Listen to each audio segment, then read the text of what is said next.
ทางไทยFCเด้อพี่น้องเด้อมาพบกับสองสาวคู่บ้านนาคือเก่ามื้อนี้เลิกงามยามดีก็ได้มีการทดสอบผู้เฒ่าก่อนจะฮอดปีใหม่เข้าสู่ปีใหม่ให้ทุกคนมีสุขภาพแข็งแรงไปตามใหญ่ให้สูงแล้วก็ครูบาอาจารย์พร้อมด้วยผู้ที่มีสมคมโมเมนต์เรียนธนาคารไม่ได้ผู้ทรงภูมิบุตรทำงานบำนาญทุกส่วนขอให้บรรดาท่านที่มาร่วมงานในที่นี้เนาะและตัวที่สุขภาพแข็งแรงมีเงินบั่นคนยืนมีแห้งเป็นจริงได้หลายซุ้มที่มาเนาะโอ้ยบรรดาท่านที่ได้กันตั้งมาก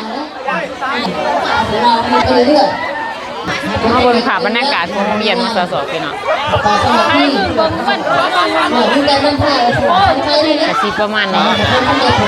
สบายดีปีใหม่เด้อมันจะมาพัฒนาอาหารแล้วคอมเมนต์รวมมวลซื้อทั้งกันนั่นแหละคุณข่าวสำเร็จที่สิ้นจะเลิกล่ากันไปเนาะอันนี้มาเอาพวงใหญ่ๆพวงใหญ่ๆจ้องพวง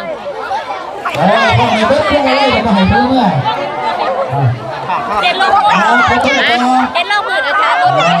มาจะบอกนั่นเอาก็ได้เอาคนนี้จะไปตีไปเลยเริ่มพังเริ่มมาเนี่ยกับหัวโซ่เลยพอดีอยู่นะเลยพอดีเจ้าหัวโซ่ตำรากับเรียกคิวกันสามารถได้หมดเลยเอาพังเลยพังเลยพังเลยจะเผาเด้อขอถ่ายแล้วผ่าบรรยากาศก่อนใส่ของแขนนั่งนั่งหัวโซ่มาดิผมไม่เกี่ยวเลยหัวโซ่เราเป็นแถวได้หรอกเด้อเลยเป็นในบ้านเด็กเอาหัวโซ่เลยนี่อะไรนี่ผมไม่มีหน้าหัวโซ่แต่หัวโซ่เลยเป็นเทวมาภาพบรรยากาศกันจีนี่กันแม่น้อยหนึ่งรถรถเลยนี่เลยไปเลยถ้าไปเส้นเล่นอุบัติเหตุมากเกินเนาะต่อแถวนี่แถวไอโอมันต่อแถวไอโอมันไปเข้ามาแต่เดี๋ยวรถก็สุดพ้นเนาะ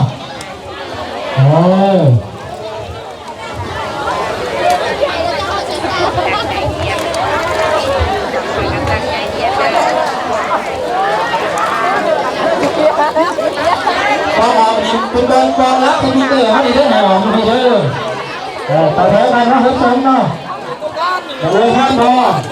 ถ้าไม่ดีที่เกลือแต่ที่เนาะที่บอกให้ได้จากโรงงานรถสมเลยเพราะว่าเพื่อให้ทุกท่านได้ประสบผลแป้งนี่คืออยากหน้าเนาะแถวนี่เนาะ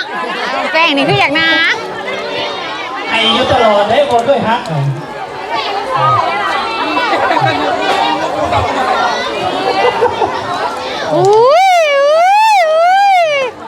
จบซ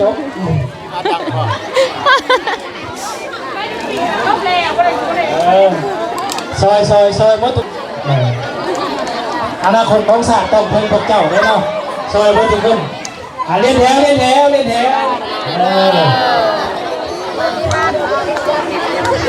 ผู้ใดเขาสนแล้วอะไรกันที่ว่าช่างมาเห็นหน้าตาเช่มเงียบช่างหม่ำอยู่นะฮะช่างเป็นห้องไม่สนกับคู่ประจำห้องในติวเราอยู่ในห้องได้ยินมวลเสียงมวลได้แค่นี้ยังเงียบเงาอยู่แถวเนี่ยเดี๋ยวพักผ่อนแล้วเพื่อที่หัวซบอีกปีนาบนเล่นตอนนี้เด็กเพลงซบไปแล้วฮักกับแป้งกันหนามาแล้วด่ามาแล้ว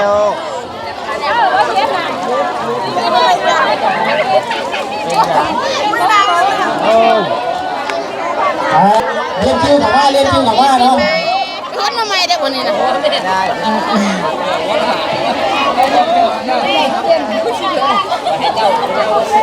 เป็นตัวชุบเก่าเนาะ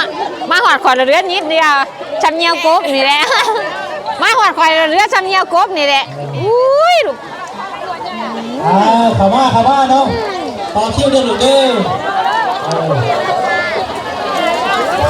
ให้นึกภาพใส่ว่าอันนี้ไม่ยืนแบบนั้นเด้อค่ะถูกเข้าอยู่บรรทัดทรงนี่ผู้อาวุโสผู้ทรงคุณวุฒิ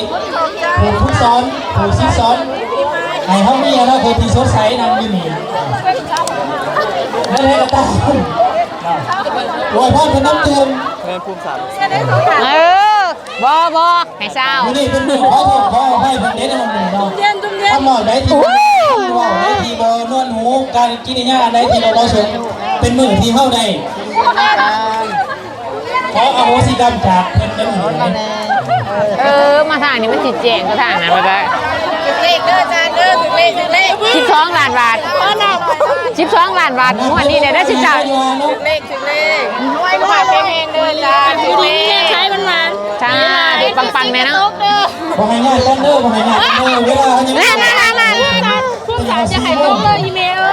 โอ้ยแม่ ยังไม่ได้พิมพ์งานแล้วการรับสมัครเนี่ย4 โมงเลย อีแม่ 4 โมงยกถ่ายพิมพ์5 โมงวันนี้เขาพิมพ์4 โมงพิมพ์การรับสมัคร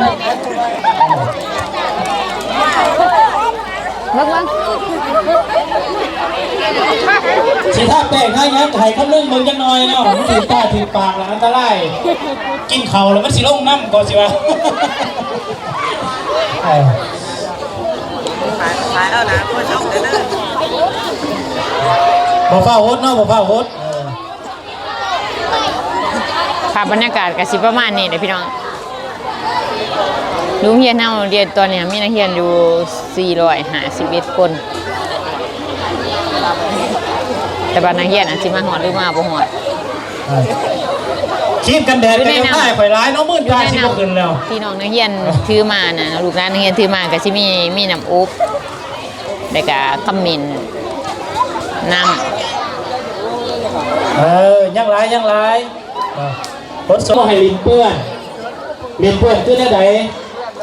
ล่างออกง่าเป็นสีย่อมพาอันนี้ก็ยังให้ลินเนาะ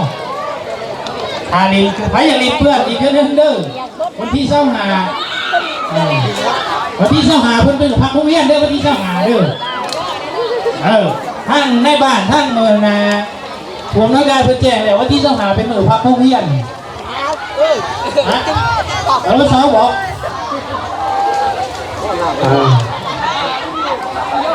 ต่อเนาะ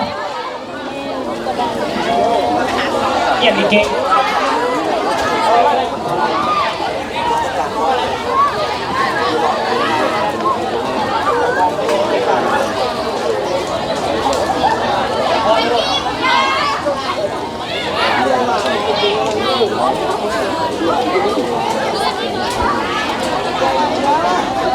อันพิเศษนี่จะบริยุทธ์น้ำมูจะแตกต่างออกไป นี่ตั้งแต่เด็กๆมา1 5 มา7